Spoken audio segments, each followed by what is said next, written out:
자, 상업등기법. 이렇게 한번 생각해 봅시다. 자, 상업등기법에 시간을 많이 투자할 수가 없죠. 상업등기법. 시간을 많이 투자할 수 없다는 거죠. 자, 두 번째.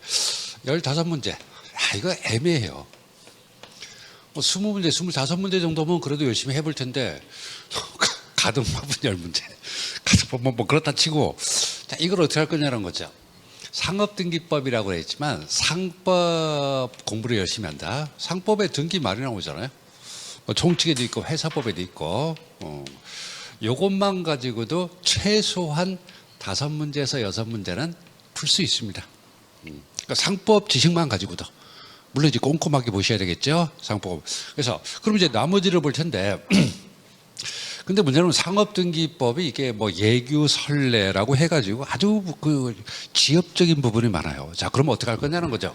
나머지를 기출문제, 요거 기출문제. 그 다음에 두 번째 개정 내용. 그래서 기출문제 열심히 보면 한 3문제에서 요 상법만 가지고도 5문제, 6문제. 기출문제 정도 가지면 한 4문제 정도는 커버가 됩니다. 됐죠. 근데 개정법, 개정 예규 선례 뭐 이런 것들 그렇게 가지고 한 2문제 정도. 그래서 너무 열심히 하지 말자는 거죠. 열심히 하지 말고 그래서 제가 이제 강의하면서 그 문제들 중에 제가 별표를 할 겁니다. 뭐 페이지당 양쪽 페이지 2페이지당 한두 문제 정도. 복습할 때는 그것만 보세요. 그것만. 그래서 제가 강조하는 건 뭐냐면 개정된 내용들 요거 뭐 혼자 할 수 없죠. 이게 개정됐는지 안 되는지 또 과거가 어떻게 다른지 요거 제가 강조할 텐데 그래서 너무 무리하죠. 그럼 몇 문제예요? 한 10문제. 그러니까 목표는 한 10문제에서 12문제 정도 맞추는 걸 하자. 완전히 손을 놓으면은 뭐 기출문제도 안 보고 그냥 상법도 등기 부분은 대충 보고 그렇게 되면 이게 점수가 확 떨어져요. 그래서 심지어 그냥 3번으로 내린다, 4번으로 내린다 이런 분들은 그럼 한 서너 개 맞을 것 같죠? 2문제 맞고 그럽니다. 그들 위험한 겁니다. 그래서 가등법이 아마 딱 10문제니까 보통 이제 내리는 분들이 많는데, 그죠? 이렇게 내리거나 아니면 그래서 자, 그래 10문제에서 12문제 정도 뭐 더 맞으면 좋죠. 좋은데 그 정도를 목표로 하자. 이 정도를 목표로 한다면 큰 부담은 없는 겁니다. 그리고 그래서 문제를 볼 때 특히 이 기출문제 한 10년치 정도. 그래서 이제 요 책에도 다 실려 있지만은 그런 방법도 있어요. 책에 있는 내용을 다 공부하시고 그다음에 그 법원 들어가면 그 기출문제 자료가 있죠. 그래서 10년치를 모아가지고 프린트 해가지고 15문제니까 그렇게 많지는 않을 겁니다. 그래서 15문제 정도니까 뽑아가지고 그냥 반복적으로 풀어보는 거. 이게 정답이다. 그러니까 정답이라는 것만 알면 돼요. 알면 됩니다.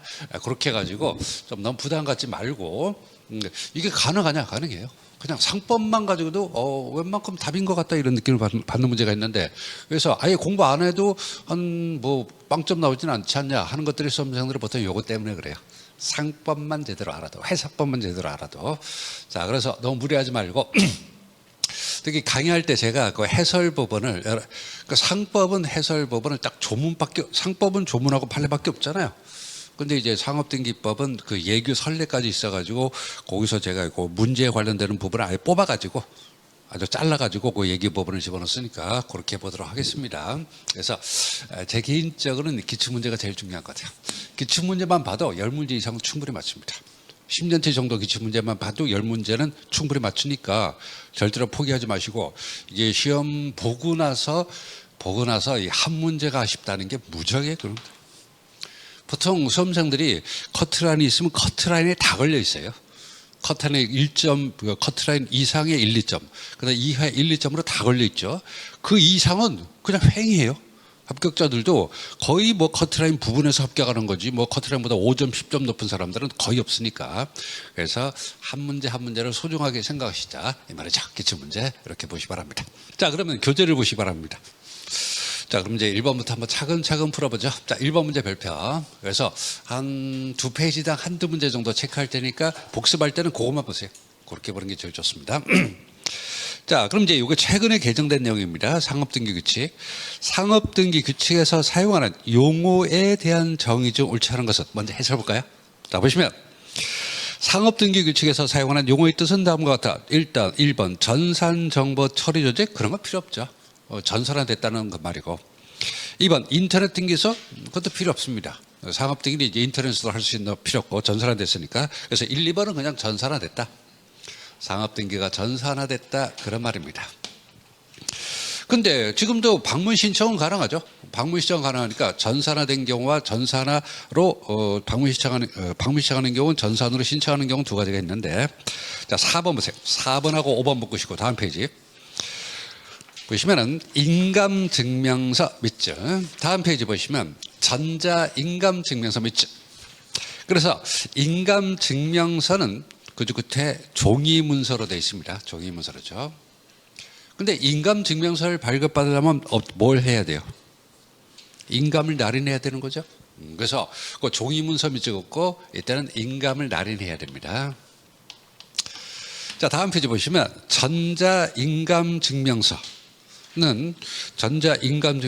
두 번째 줄 끝에 전자인감증명서 발급 시스템으로 발급받는 겁니다. 요거는 증명서를 송신 보시면 전자인감 보시면 전자인감증명서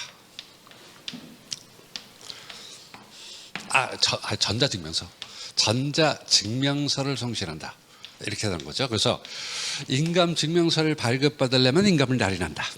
그 다음에 전자인감증명서를 발급받으려면 전자증명서를 송신을 해야 된다. 이렇게 되는 겁니다. 됐고 그 다음에 자 보세요. 전자인감증명서는 등기신청으로 사용할 수가 없습니다. 근데 뭐 그건 나중에 하고 그 다음에 그렇게 하고 그 다음에 보시면 6번 7번 묶으시고 전자증명서 밑줄 그 다음 7번 추가 인증수단 자, 이 전자증명서를 보완하는 겁니다. OTP라고 그래요. OTP라고 그럽니다. 그래서 OTP를 사용해서 여러분도 그 인터넷 뱅킹 사용할 때 OTP 사용하죠? 그렇게 생각하시면 돼요. 그래서 비밀번호가 바로 전자증명서로 생각하시면 되고 그 다음에 공인인증서가 전자증명서로 생각하시면 되고 OTP가 바로 추가인증수단 이렇게 되는 겁니다. 됐고 자 근데 여기서 뭐냐면 앞페이지로 돌아서 3번 등기전자서명 발표하시기 바랍니다. 이게 등기전자서명 그러니까 전자신청할 때 신청인이 사용하는 거냐 그게 아닙니다. 자 밑줄죠. 등기전자서명이란 행정전자서명으로서 등기관이 사용하는 거예요. 신청인이 사용하는 게 아니라고요. 그래서 등기사무 처리를 위해서 사용하는 것을 말한다는 거죠. 과거에 등기관이 직인을 찍고 그 다음에 식별번호를 기록한다. 그런데 이때 사용하는 게 바로 등기전자 서명이다 이런 말입니다. 자 문제 올라가 볼까요? 1번. 그러니까 이건 새로운 용어라고요. 용어가 새롭게 바뀌었으니까 꼭 알아두시라는 말이죠. 1번. 상업등기규칙에서 사용하는 용어에 대한 정의 중 옳다는 것은 등기전자서명이란 그저 끝에 행정전자서명의 일종으로서 등기신청인이 등기관이 내가 등기를 기록을 했다는 것을 증명하는 겁니다. 신청인이 사용하는 게 아닙니다. X하시고 그 다음에 2번 인감증명서란 밑줄 종이라는 것만 기억하세요. 인감증명서 뭐냐? 종이다. 자, 그 다음에 3번 전자인감증명서란 두 번째 줄 끝에 전자인감증명서 발급 시스템을 사용하는 거라는 거죠. 파일로 발급되는 게 바로 전자인감증명서. 발급 방법은 인감증명서는 인감을 날인하고 전자인감증명서는 전자증명서를 송신하는 방법으로 발급받는 거죠. 됐고. 자, 그 다음에 4번 전자증명서, 전자서명. 그 다음에 추가인증수단, 전자증명서를 보완하는 겁니다. 그래서 다음 줄 보완 매체 밑줄 긋고 OTP. 우리가 흔히 사용하는 OTP, 원타임 패스워드라고 그러죠. OTP다 이렇게 되는 거죠. 됐고. 이거 용어입니다. 이제 규칙이 완전히 바뀌었기 때문에 용어를 모르면 안 돼요. 용어 모르면 뭐 진도를 못 나가니까. 다음 페이지 상업등기 분류. 이거는 별표하지 마시고 그냥 한번 듣기만 하세요. 상업등기법상의 상업등기의 분류에 속하지 않는 것은 자 2항의 한명회사 등기 3항의 합자회사 등기, 주식회사 등기, 유한회사 등기 이런 식으로 회사는 하나의 등기 기록으로 작성됩니다. 그런데 개인 상인은 하나의 등기 기록이 없어요. 개인 상인은 등기 사항별로 상호 따로 지배인 따로, 제한능력자 따로, 법정 대리인 따로따로 이렇게 개인 상인 등기라는 건 없고 개인 상인의 등기 사항을 다 분류해가지고 그 옆에다가 상호 따로 그 다음에 지배인 따로 그 다음에 이제 제한능력자 따로 미성년자죠. 한마디로 말하면 미성년자 따로, 그 다음에 법정 대리인 따로, 이렇게 별로 각각 구성되어 있죠. 각각 구성되어 있다, 이렇게 되는 거죠. 그래서 개인 상인 등기라는 건 통합적인 등기는 없어요. 됐고 넘어가고 그냥 한번 듣고 마는 겁니다. 자, 그 다음에 등기소와 등기관, 별편하지 말고 등기관에 대한 설명 중 옳지 않은 것은, 등기관은 독립된 국가기관이죠. 등기관은 자기의 권한으로 독립 동그라미 해서 직무를 수행하고 개개의 등기 사건에 있어서는 법원조직법상 지방법원장의 지휘 감독을 받지 않습니다. 듣고 등기관은 등기관의 처분에 대한 이의 동그라미를 통해서 간접적으로는 지방법원장의 결정으로 어떤 통제를 받게 되는 거죠. 그러니까 개개 사건에는 지휘를 받지 않고 이의 신청 등을 통해서 감독을 받게 되는 거죠. 등기사무는 지방법원 지원 또는 등기소에 근무하는 법원 서기관, 등기사무관, 등기주사 또는 주사부 중에서 지방법원장 또는 지원장이 지정한 사람을 그래서 등기소가 바로 법원이에요. 등기소가 따로 있는 게 아니라 법원 중에서 등기사무를 처리하는 것을 별도로 등기소라고 부를 뿐입니다. 됐고 지금은 등기소가 다 법원으로 들어갔죠. 자, 등기관, 자 이게 중요한 겁니다. 밑줄 뜯고 볼까요? 등기관은 자신 또는 배우자 또는 사촌 동그라미 이내 친족이 등기를 신청했을 때는 성년자 밑줄 2명 동그라미. 성년자로서 등기관의 배우자 등이 아닌 사람 2명 이상의 참여가 없으면 등기를 할 수 없고, 또 배우자 등의 관계가 끝난 후에도 마찬가지입니다. 왜? 배우자 관계가 끝나면 어떻게 돼요? 원수가 되죠? 물론 상업 등기는 권리 등기가 아니니까 그렇게 위험한 건 아니에요. 하더라도 부동산 등기는 진짜 위험하겠죠. 그래서 배우자 관계가 끝난 후에도 마찬가지다. 등기관이나 그 배우자 또는 사촌인의 친족이 신청인일 때는 등기관은 조서를 작성해서 등기에 참여한 사람과 함께 기명한 후 서명 또는 날인한다. 그래서 이건 부동산 등기에서는 조금 의미가 있겠지만 상업 등기는 권리 등기가 아니라 상인 자체에 관한 등기니까 크게 위험한 건 없기 때문에, 그래서 사촌 2명 배우자 관계가 끝난 후에 갔다. 요 3개 정도만 보시면 되겠습니다. 사촌, 그 다음에 성년자 2명, 그 다음에 배우자 관계가 끝난 후에도 갔다는 거죠. 됐고. 자, 그 다음에 등기에 관한 정보. 자, 이렇게 기출 표시가 되어 있죠? 되어 있는데 여러분이 공부할 때 한 10년치만 뽑으시면 돼요. 보시면 됩니다. 다음 중 등기부 등에 대한 설명 중 가장 틀린 것은 뭐냐? 자, 먼저 해설을 보세요. 이것도 용어입니다. 용어인데 이건 옛날에 바뀌었지만, 자, 1번 상업등기란 밑줄 필요 없고, 1번 등기부와 그 다음에 4번에 등기 기록, 2번 4번을 묶으세요. 등기부는 뭐냐? 등기부는 옆에다가 하드디스크입니다. 디스크. 자, 4번에 있는 등기 기록이 뭐냐? 보시면 두 번째 줄 등기 정보 자료. 그래서 보시면 그 하드디스크 그거 보시면 데이터라고 보시면 돼요. 아시겠죠? 그래서 등기부와 등기기록은 어떻게 다르냐? 그 데이터가 들어있는 하드디스크를 등기부라고 그러고, 그 다음에 그 하드디스크에 들어있는 정보죠? 데이터, 즉 정보를 바로 등기기록이라고 그래요. 그렇죠? 기록이니까 정보겠죠?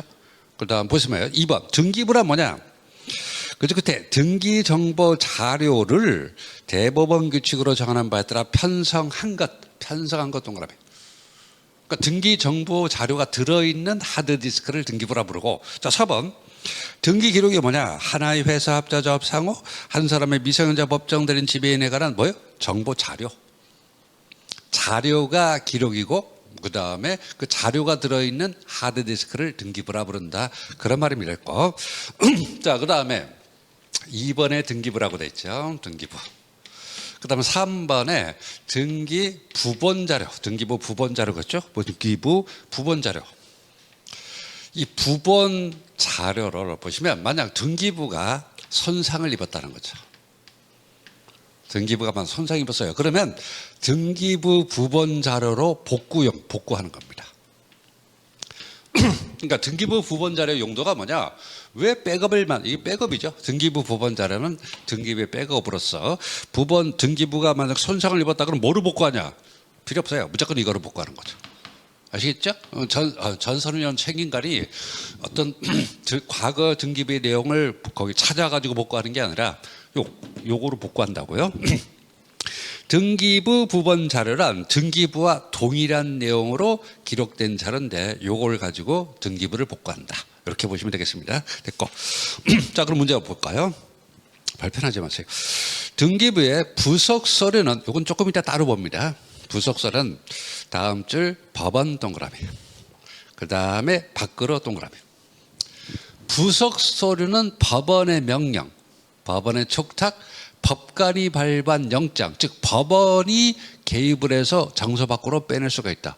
그럼 등기부는 전쟁이나 천재지변 빼고는 안 됩니다. 이건 뒤에서 설명드릴 테니까. 그래서 부속 서류 밑줄 법원 동그라미 밖으로 옮길 수 있다. 그런 말입니다. 됐고. 자, 전체 읽어볼까요? 등기부 부속 서류는 전쟁, 천재지변이나 그 밖에 준하는 사태를 피하기 위한 것 외에 그건 돼요. 전쟁, 천재지변 되고 그 다음에 중요한 건 법원의 명령 촉탁 또는 법관이 발부한 영장, 명령 촉탁 영장 이렇게 보시면 되겠습니다. 경우에도 보관 관리 장소 밖으로 반출할 수 있다는 거죠. 자, 등기부는 어디에서 보관하냐? 당연히 등기소 아닙니다. 관리소에서 보관합니다.